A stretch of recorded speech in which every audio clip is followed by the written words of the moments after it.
Sponsored by Cake Walker. नमस्कार, मैं हूं आपके साथ नैना और आप देख रहे हैं न्यूज 31 उत्तराखंड। और अब वक्त हो चुका है बागेश्वर बुलेटिन का। बागेश्वर गरुड़ में अराजक तत्वों पर बैजनाथ पुलिस का कड़ा रुख देखने को मिला है। दरअसल घांगली क्षेत्र में आगामी रामलीला मंच के लिए चल रही तालीम के समय कमेटी के सदस्यों से अराजक तत्वों ने दुर्व्यवहार करते हुए हाथापाई शुरू कर दी। इस दौरान सूचना मिलते ही थाना अध्यक्ष GS डकरियाल ने मौके पर पहुंचकर अराजक तत्व के प्रति क्षेत्र में अशांति फैलाने पर 81 एक्ट के तहत चलानी कार्रवाई करते हुए कहा कि ऐसे अराजक तत्वों पर पुलिस सख्ती से पेश आएगी। तुम बीजेपी के आदमी हो? अच्छा। बीजेपी के गुंडे पाल के रखे हो, बीजेपी का आदमी करके रखे हो। किसी के घर में खाना नहीं है, किसी के घर में नहीं है, हर आदमी करता है। बताओ, मैं सीधा साधा बैठा था, तुमने मेरे साथ वो किया, मैं चुपचाप बैठा था ना। मैं तुम्हारी शक्ल नहीं देखी, तुम्हारी ऊन देखी, तुम्हारा अगले बंदे का वो नहीं देखा। मतलब जो दारू पीता उसके मुंह में तुम कैमरा दिखाओगे? हैं? जो दारू पीता उसके अंदर कैमरा दिखाओगे? वो दारू पीता रोज पीता है। जब से मैं यहाँ क्षेत्र में आया हूँ, मेरी तैनाती हुई है, जहाँ भी यदि किसी प्रकार की कोई भी असाधु तत्व कहीं भी किसी तरह का जो है व्यवधान पहुँचाता, शांति व्यवस्था भंग करता, तो उसके खिलाफ तत्काल पुलिस मौके पर पहुंचकर उसका आवश्यक जो विधिक कार्रवाई करेंगे और करते रहेंगे। बागेश्वर में कोविड कर्फ्यू से प्रभावित चालकों, परिचालकों और क्लीनर्स को आर्थिक सहायता उपलब्ध कराने के लिए मुख्यमंत्री पुष्कर सिंह धामी ने लाभार्थियों को 2-2 हजार रुपए की धनराशि DBT के माध्यम से उनके खाते में भेजी। इस दौरान जिलाधिकारी विनीत कुमार ने कहा कि कोविड संक्रमण में सबसे ज्यादा नुकसान परिवहन क्षेत्र के जुड़े लोगों को हुआ है, जिसको ध्यान में रखते हुए सार्वजनिक क्षेत्रों में कार्य कर रहे चालकों और परिचालकों को 2-2 हजार रुपए की आर्थिक सहायता दी जा रही है।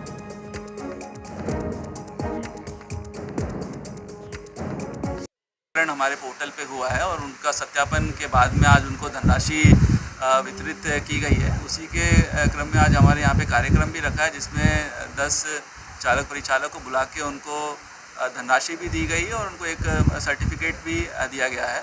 जैसा कि हम सब जानते हैं कि जो चालक परिचालक का बहुत एक इम्पोर्टेंट रोल भी रहा है कोरोना संक्रमण से लड़ने में, और उनके द्वारा जो हमारे पिछले साल माइग्रेंट्स आए थे उनको घर तक पहुंचाने का रोल उन्होंने निभाया था। अपने पुष्कर सिंह धामी जी ने मन में सोचा कि क्यों ना हम ऐसे लोगों को कुछ न कुछ मदद करें, और इसी निमित्त से उन्होंने आज पूरे प्रदेश में एक योजना लॉन्च की है कि 2000 रुपया प्रति माह 6 माह तक लगातार अपने इन कार्मिकों को देने का काम किया है, जिनमें आज हमने 10 लोगों को प्रमाण पत्र वितरित किए हैं और लगभग 36 लाख रुपया की धनराशि इनके खाते में ट्रांसफर हो गई है।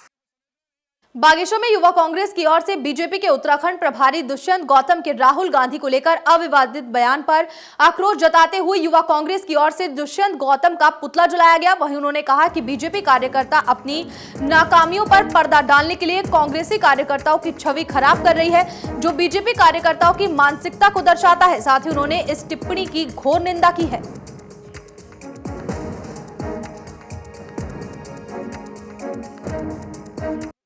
कांग्रेस द्वारा एक पुतला दहन किया गया है, क्योंकि बीजेपी के जो प्रभारी है उत्तराखंड के दुष्यंत गौतम, उन्होंने कल माननीय राहुल गांधी जी के लिए जो अभद्र टिप्पणी की है, इसका युवा कांग्रेस विरोध करती है। और इसी के लिए युवा कांग्रेस बागेश्वर द्वारा दुष्यंत गौतम जी का पुतला दहन किया जा रहा है।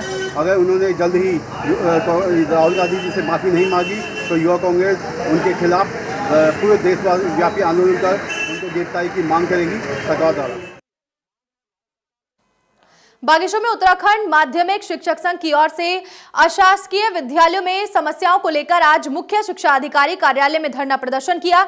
इस दौरान शिक्षकों का कहना है कि उनकी 10 सूत्रीय मांगे पूरी की जाएं। साथ ही मुख्य शिक्षा विभाग के उच्च अधिकारियों के बर्ताव को लेकर भी उन्होंने कई आरोप लगाए हैं। ऐसे में उन्होंने कहा कि शिक्षकों ने कोरोना काल में प्रशासन के साथ कंधे से कंधा मिलाकर काम किया है, लेकिन उसके बावजूद उनकी समस्याओं को अनदेखा किया जा रहा है। हमने जिलाधिकारी को भी इसके बाबत दिया है, क्योंकि हम दोबारा से वार्ता के लिए आना भी नहीं चाहते थे।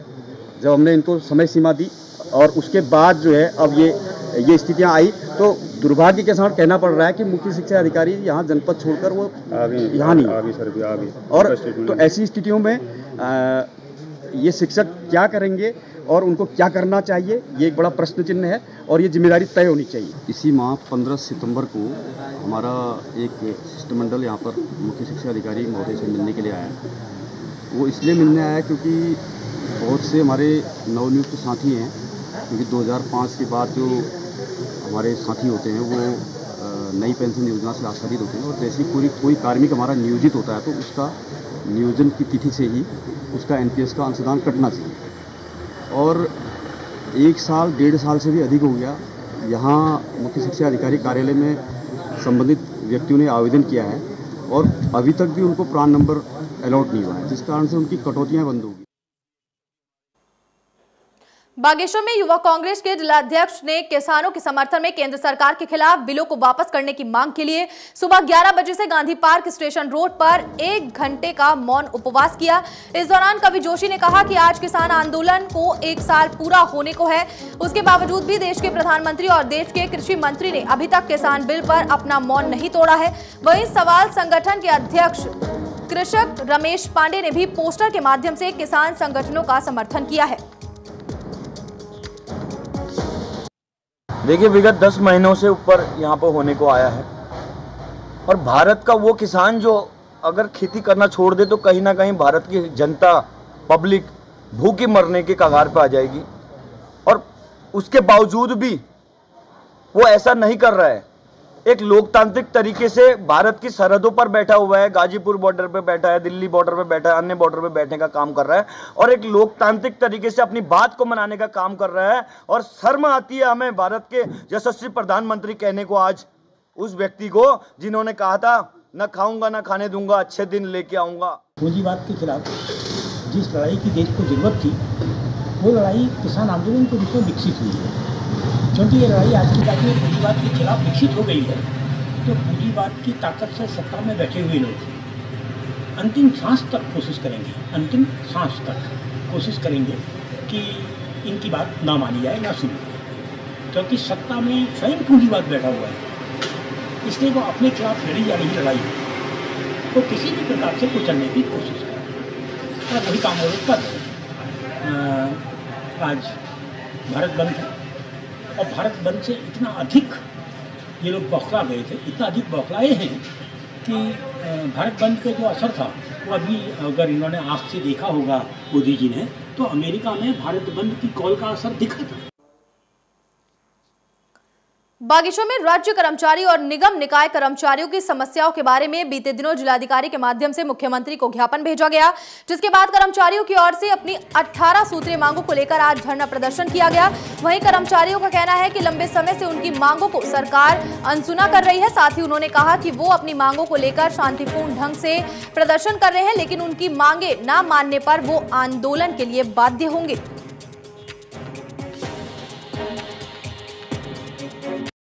उत्तराखंड अधिकारी कर्मचारी शिक्षक समूह मंच के प्रांतीय आह्वान पर आज 27/9 को प्रांतीय आह्वान द्वारा जो है जनपद मुख्यालय पर धरना का कार्यक्रम किया गया था। जो हमारी पूर्व में 18 सूत्री जो मांगे हैं, उन मांगों के बारे में आज यहाँ पर सारे कर्मचारी एकत्रित हुए विकास भवन प्रांगण में।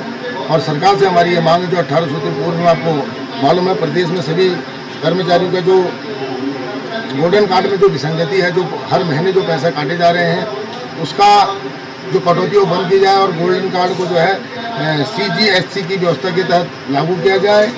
पुरानी पेंशन बहाली की जाए, पदोन्नति में शिथिलीकरण की व्यवस्था की जाए। मिनिस्टर जो संवर्ग है उसमें कनिष्ठ सहायक की जो शैक्षिक योग्यता है उसको स्नातक किया जाए। समिति के तत्वाधान में प्रदेश द्वारा निर्धारित कार्यक्रम के तहत दिनांक 6/9/2021 से लेकर अभी तक का डेट मीटिंग के माध्यम से अपने संदेश को सरकार तक पहुंचाने के लिए हमने कार्यक्रम किए थे। आज जो है निर्धारित प्रोग्राम के अंतर्गत आज दिनांक 27 तारीख को हम लोग यहाँ पे विकास भवन पर धरना देने उपस्थित हुए हैं और जिसमें हमारी कई 18 सूत्री मांगे हैं। 18 सूत्री मांगों में हमारा जो है एक पुरानी पेंशन बहाली जो एक मुख्य मांग, क्योंकि जो सभी कर्मचारी आज जो है प्रभावित हैं। बागेश्वर गरुड़ में कांग्रेस के जिलाध्यक्ष प्रकाश कोहली और ब्लॉक अध्यक्ष लक्ष्मण आर्य के नेतृत्व में कांग्रेस ने सदस्यता अभियान चलाया, जिसमें 100 से अधिक लोगों ने सदस्यता ग्रहण की। इस दौरान प्रकाश कोहली ने कहा कि आगामी विधानसभा चुनाव के लिए सदस्यता अभियान चलाया जा रहा है, जिसमें विधानसभा क्षेत्र में 10,000 नए सदस्य बनाए जाएंगे।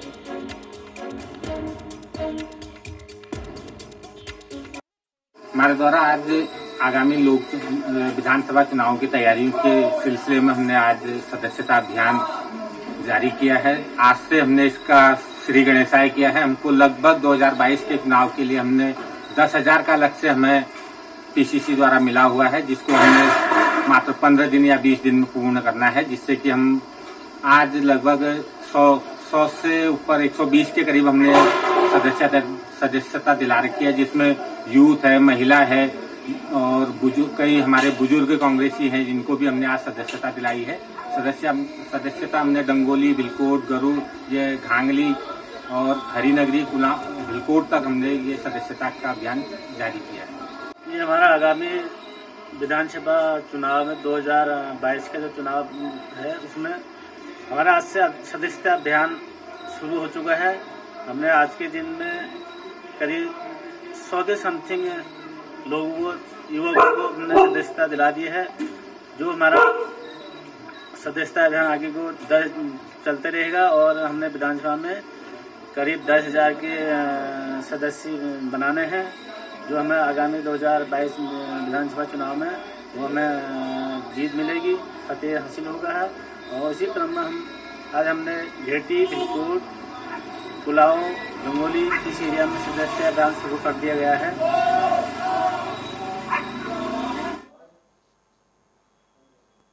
बागेश्वर में किसानों की ओर से भारत बंद के ऐलान को लेकर बैजनाथ थानाध्यक्ष जीएस डकरियाल के नेतृत्व में पुलिस टीम की ओर से गुरु बाजार में गश्त किया गया। इस दौरान थानाध्यक्ष ने बताया कि बाजार पूर्ण रूप से खुली हुई है और वाहन सुचारू रूप से चल रहे हैं, ऐसे में किसी भी प्रकार की कोई असुविधा नहीं है।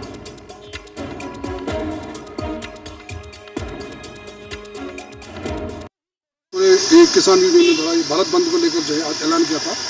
गरुड़ क्षेत्र में जहाँ भी बाजार है, गाड़ी है, वही सभी जगह हमने पुलिस पार्टी लगा रखी है। तो आज मैं देखा कि बाजार जो है बाजार खुले हुए हैं सारे, और जो सारे वाहन सुचारू रूप से चल रहे हैं, किसी तरह कोई दिक्कत नहीं।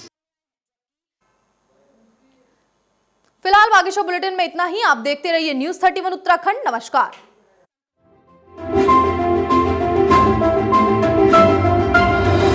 Bageshwar bulletin sponsored by cake walker.